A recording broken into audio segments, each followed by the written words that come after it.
आज आपण बनवणार आहोत टुम्म फुगणारी मऊ मऊ राहणारी चपाती. ही काठोकाठ फुगणार आहे ही चपाती. अगदी नवशिक्या पण मुली आपल्या छान अशा करू शकतील चपाती. तर हे पीठ आपण मीडियममध्ये तिंबलेलं आहे, जास्त पातळही नाही जास्त घट्टही नाही आणि अशा पद्धतीने एकदम रबरसारखं झालेलं आहे. तर मळून ठेवल्यानंतर 10 ते 15 मिनटं भिजलेलं आहे आणि करण्या अगोदर थोडंसं तेल लावून पोळपाटावर याला छान मर्दून घेतलेलं आहे.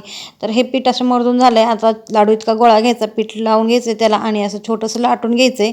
तर ह्याला लाटल्यानंतर थोडंसं तेल लावून घ्यायचं आहे आणि यावरती तेल लावल्यानंतर थोडीशी पिठी टाकायची आणि याची घडी करून घ्यायची. तर यानंतर पण आपल्याला तीच प्रोसेस करायची.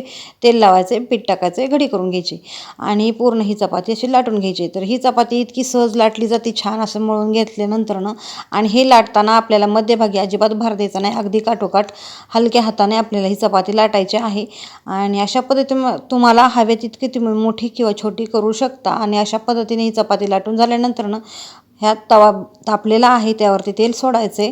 आता सिक्रेट सांगणार आहे मी, तर तुम्ही पाहू शकता. पण अगोदर ही चपाती कशी फुगते. तर टाकल्यानंतर अगदी फुगायला चालू होते. अर्धवट भाजल्यानंतर तेल लावून घ्यायचं आहे.